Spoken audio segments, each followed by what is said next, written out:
Hello दोस्तों, स्वागत है आपका फिर से एक बार CPU एजुकेशन में। दोस्तों आज हम लोग पढ़ेंगे सीटेट पेपर 2 का हिंदी भाषा शिक्षण। तो हम लोग पढ़ेंगे सीटेट का हिंदी भाषा शिक्षण, जिसमें पहला ही प्रश्न हम लोग देखते हैं। पहला प्रश्न है कि कक्षा में बहुभाषिकता का परिवेश निर्मित करने के लिए आप क्या करेंगे। तो क्या करते हैं, तो विद्यार्थियों को अपनी भाषा में बोलने की अवसर प्रदान करेंगे, यानी इसका आंसर हो जाएगा पहला। दूसरा में आपको मैं शो भी कर दूंगा आंसर इसके बाद। दूसरा हो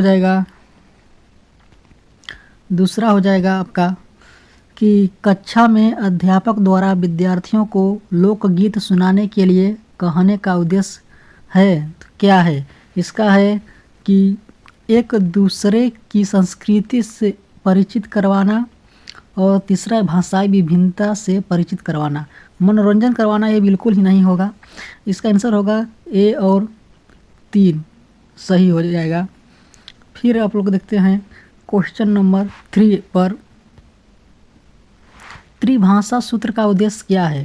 त्रिभाषा सूत्र का उद्देश्य क्या है, तो इसका आंसर होगा विभिन्न संस्कृति से परिचित कराना। क्या हो जाएगा, विभिन्न संस्कृति से परिचित कराना, इसका आंसर हो जाएगा। फिर आगे हम लोग बढ़ते हैं और प्रश्न संख्या 4 पर, भाषा दक्षता का प्रारंभिक कौशल क्या है। भाषा दक्षता का जो कि प्रारंभिक कौशल क्या है, तो ये होता है सुनना। क्या होता है, सुनना होता है। फिर है प्रश्न संख्या 5 कि सुनना जो है, सुनना कौशल के बारे में कौन सा उचित नहीं है। सुनना कौशल के बारे में कौन सा उचित नहीं है, तो इसका आंसर हो जाएगा फर्स्ट हो जाएगा इसका आंसर ए। सुनना कौशल सबसे कम महत्वपूर्ण है, यह उचित नहीं है।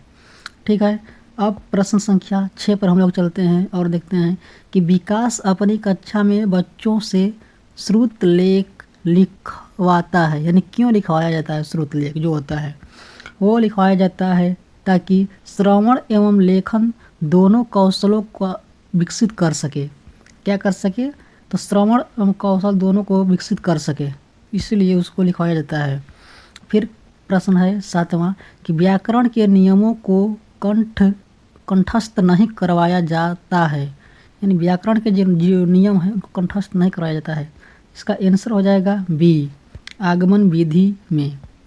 किस विधि में बताना है, तो आगमन विधि में हो जाएगा इसका आंसर। फिर हो जाएगा कि मौन वाचन से क्या लाभ है, तो इसका आंसर हो जाएगा कि ज्ञान की वृद्धि। क्या हो जाएगा, ज्ञान की वृद्धि। फिर है प्रश्न संख्या 9, भाषा कौशलों के संदर्भ में कौन सा कथन सही है। भाषा कौशलों के संदर्भ में कौन सा कथन सही है, इसका आंसर हो जाएगा सभी कौशल एक दूसरे के साथ अनंत संबंधित होते हैं। प्रश्न संख्या 10 हो जाएगा, पठन कौशल से अभिप्राय क्या है, तो इसका आंसर हो जाएगा डी, पढ़कर समझना। इसका शब्दों को पढ़ना तो होगा नहीं, लिपि चिन्हों की पहचान करना, वाक्यों को पढ़ना, ये नहीं होगा। आंसर हो जाएगा पढ़कर समझना। प्रश्न संख्या 11, मौखिक कौशल का उद्देश्य क्या है। मौखिक कौशल का उद्देश्य क्या है, तो इसका हो जाएगा आंसर उचित गति एवं लय से आत्माभिव्यक्तित्व।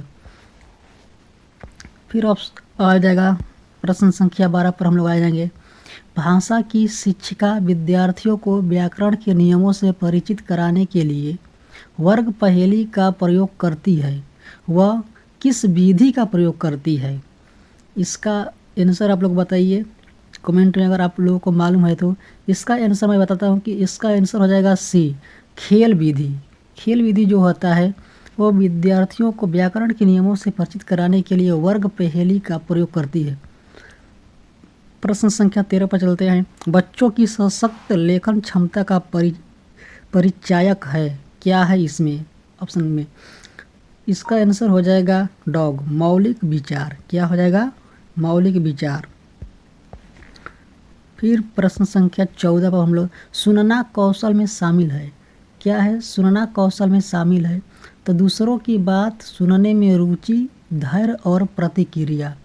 दूसरों की बात सुनने में रुचि, धैर्य और प्रतिक्रिया, इसका आंसर राइट हो जाएगा।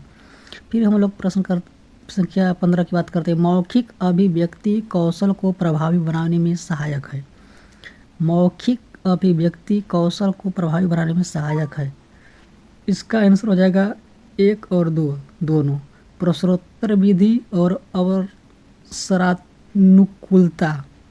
दोनों आंसर हो जाएगा इसका। फिर है मोहिका कक्षा 8 की भाषा की अध्यापिका है। वह व्याकरण के नियमों को कंठस्थ करवाने के स्थान पर छात्रों को उन नियमों का प्रयोग करने के लिए कहती है जो उसका उद्देश्य है। इसका आंसर हो जाएगा, आप लोग बताइए। इसका आंसर हो जाएगा सी, ए और 2 दोनों।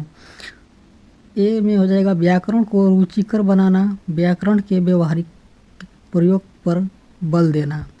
इसका आंसर हो जाएगा सी। फिर है प्रश्न सभी भाषाई कुशलताएं, इसमें से आपको आंसर बताना है। सभी भाषाई कुशलताएं जो है क्या है?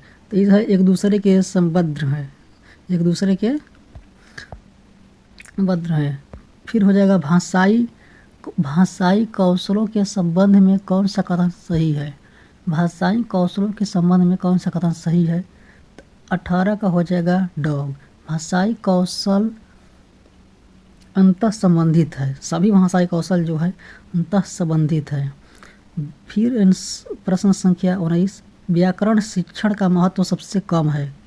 व्याकरण शिक्षण का महत्व जो है सबसे कम है। इसका आंसर हो जाएगा, आप लोग बताइए, पाठ्य पुस्तक या शुद्ध पठन में। इसका आंसर हो जाएगा डॉग।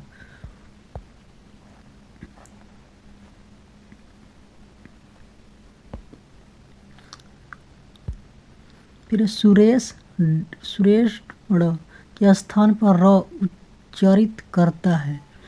यह जो है उससे मौखिक कौशल में निपुणता प्राप्त करने में बाधा उत्पन्न करेगा। ऑप्शन हो जाएगा बी सही। प्राथमिक स्तर पर भाषायिक रेखांकन और चित्रांकन। इसका आंसर बताइए आप लोग। इसका आंसर लेखन अभ्यास का महत्वपूर्ण चरण। क्या हो जाएगा? तो लेखन अभ्यास का महत्वपूर्ण चरण हो जाएगा। प्रत्यक्षीकरण है क्या है? तो विद्यार्थियों को शब्दों को पहचानने की अवसर देना। क्या देना? तो विद्यार्थियों को शब्दों को पहचानने के अवसर देना प्रत्यक्षीकरण है। फिर हो जाएगा प्रश्न संख्या, हम लोग बात करेंगे 23 का। भाषा की अध्यापिका द्वारा व्याकरण शिक्षण से पूर्व बच्चों के ज्ञान का परीक्षण कराने का उद्देश्य है। इसमें से 23 का आंसर बताइए। 23 का ऑप्शन हो जाएगा उपयुक्त सभी डॉग। तो ए में ऑप्शन दिया है अभ्यर्थियों की क्षमता के अनुसार शिक्षण विधि का चयन कराना, शिक्षण अधिगम प्रक्रिया को सुदृढ़ बनाने के लिए, विद्यार्थियों के व्याकरण के ज्ञान को जानने के लिए। फिर प्रश्न संख्या 24 है कि पढ़कर समझना कुशलता का विकास करने में सबसे कम महत्वपूर्ण है। क्या है? सबसे कम महत्वपूर्ण है। इसका हो जाएगा ऑप्शन संख्या नंबर ए, कहानी पर आधारित व्याकरण समझाना। क्या हो जाएगा? कहानी पर आधारित व्याकरण समझाना। अब प्रश्न संख्या 23 की बात करते हैं। भाषा के कौशल कौन कौन से इनमें से है बताना है। आप लोग इसको ज़रूर बताइएगा कमेंट में। तो मैं बता देता हूँ। इसका हो जाएगा सुनना, बोलना, पढ़ना, लिखना। यानी हो जाएगा सुनना, बोलना, पढ़ना और लिखना। ऑप्शन संख्या इसका बी हो जाएगा। भाषा के कौशल। पठन का प्रकार बताना है आपको। तो द्रुत पठन का चलिए हम लोग आगे बढ़ते हैं और प्रश्न संख्या 27 को देखते हैं। भाषा शिक्षण की कौन सी विधि मातृभाषा को मध्यस्थ बनाए बिना दूसरी भाषा को सिखाने पर बल देती है? भाषा शिक्षण की कौन सी विधि मातृभाषा को मध्यस्थ बनाए बिना दूसरी भाषा को सिखाने पर बल देती है? इसका आंसर हो जाएगा प्रत्यक्ष विधि। कौन सा हो जाएगा? ऑप्शन नंबर ड, प्रत्यक्ष विधि। प्रश्न संख्या 28 की बात करते हैं कि भाषा आकलन की प्रक्रिया जो है, भाषा आकलन की प्रक्रिया क्या है? तो ऑप्शन संख्या इसका हो जाएगा बी, सीखने सिखाने के दौरान भी चलती है। क्या है? भाषा आकलन की जो प्रक्रिया है वो सीखने सिखाने के दौरान भी चलती है। प्रश्न संख्या 29 की बात करते हैं, प्राथमिक स्तर पर बच्चे किस प्रकार की कविताएं पसंद करते हैं? तो इसका ऑप्शन है जो कोई सीख देती हो, वैसी कविताओं को बच्चे ज़्यादा पसंद करते हैं जो किसी या किसी से सीख मिलती है उस कविता से। प्रश्न संख्या है 30 कि मारिया मॉन्टेसरी द्वारा प्रतिपादित विधि है, किस विधि को प्रतिपादित की थी मारिया? तो इसका ऑप्शन हो जाएगा बी, संपर्क विधि। कौन सी विधि? संपर्क विधि। अगर वीडियो पसंद आई हो तो लाइक एंड सब्सक्राइब जरूर करें और दोस्तों को शेयर करना ना भूलें। धन्यवाद।